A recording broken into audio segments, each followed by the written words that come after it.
विभीषण लंका के राजा रावण के सबसे छोटे सौतेले भाई थे। वे आर्षि विश्वराव और आर्षि पुलस्त्य के पुत्र कैकेसी के सबसे छोटे पुत्र थे। लंका के राजा रावण और कुंभकर्ण उनके बड़े भाई थे। यद्यपि विभीषण राक्षस वंश के थे, वे धर्मपरायण थे और अपने पिता की तरह स्वयं को ब्राह्मण मानते थे। राक्षस परिवार से होने के बावजूद उनका चरित्र नेक था। रावण द्वारा सीता का अपहरण किए जाने के बाद विभीषण ने उसे सीता को वापस भेजने की सलाह दी, लेकिन रावण उनकी सलाह मानने को तैयार नहीं था। विभीषण सीता के अपहरण के विरुद्ध थे, इसलिए विभीषण ने राज्य छोड़ने का निर्णय लिया। लंका से भागने से पहले उन्होंने अशोक वाटिका में सीता की रक्षा कर रही अपनी पुत्री त्रिजटा को बुलाया और उन्हें सलाह दी कि जब तक भगवान राम रावण को पराजित नहीं कर देते, तब तक सीता की देखभाल करें। केवल विभीषण की पुत्री त्रिजटा और उनकी पत्नी शर्मा को ही पता था कि विभीषण ने भगवान राम से मिलने की योजना बनाई है। जब विभीषण भगवान राम से मिलने निकले तो वे अपने साथ अपना गदा ले गए और उनके 2 वफादार राक्षस भी उनके साथ थे। जैसे ही विभीषण ने भगवान राम को देखा, वे उनके चरणों में गिर पड़े।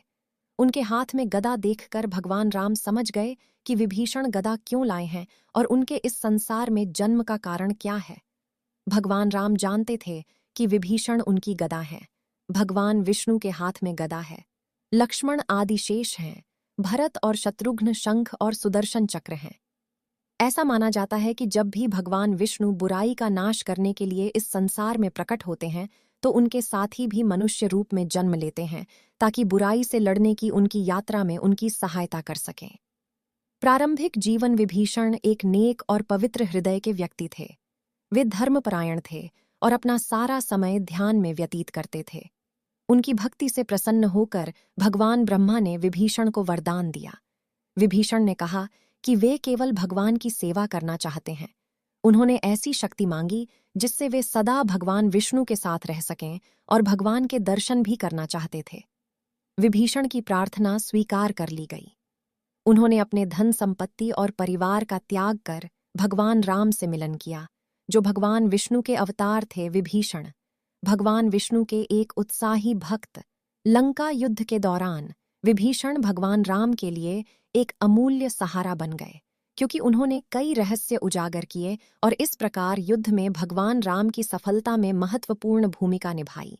विभीषण ने देवी निकुंबाला के मंदिर का मार्ग बताया, लक्ष्मण मंदिर गए और इंद्रजीत द्वारा किए जा रहे यज्ञ को नष्ट कर दिया।